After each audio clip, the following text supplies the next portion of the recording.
Grabe ang ipinakita ni Junmar Fajardo sa Barangay Ginebra.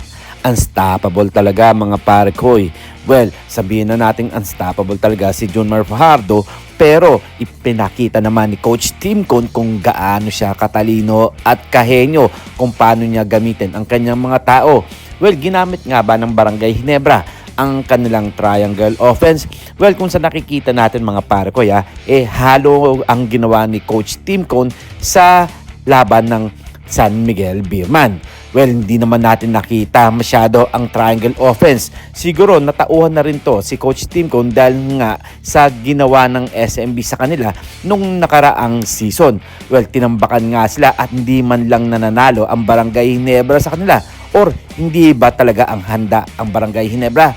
Well, si Ralph Koo, isa to sa mga shooter ng Barangay Ginebra na nag-step up nga sa Barangay Ginebra. At hindi lang naman si Ralph Koo at nandyan din naman sila Stephen Holt at marami pang player ng Barangay Ginebra na nagtulong-tulong para ma-stop nila itong si Junmar Fajardo.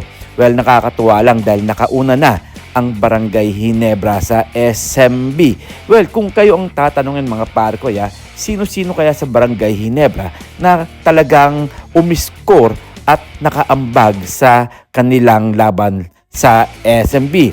Well, ito nga si Barrientos isa rin na nagpakita sa Barangay Ginebra at syempre si Scotty Thompson at isa pa sa Barangay Ginebra na sila Norbert Torres na nagbigay ng ilang 3 points sa Barangay Ginebra na hindi rin nahinto ng SMB.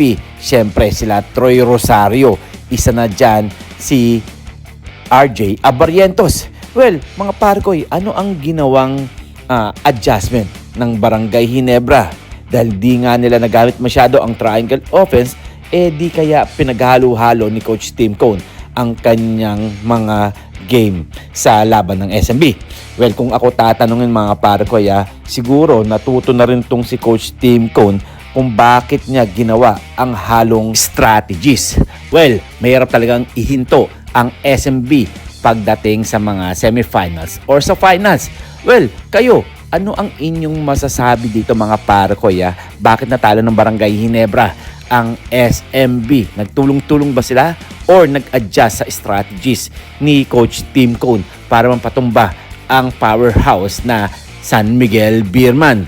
Siguro mga parkoy, hanggang dito na lang tayo at alam naman yan na babawi at babawi ang SMB sa Barangay Ginebra sa second game. Dahil di basa-basa ang SMB. Dadaan talaga ang Barangay Ginebra sa butas ng karayom. At hanggang dito na lang tayo. Huwag natin kakalimutan na mag-subscribe, mag-comment, like, and share. Then please click the bell para ma-receive ninyo lahat ng aking notifications.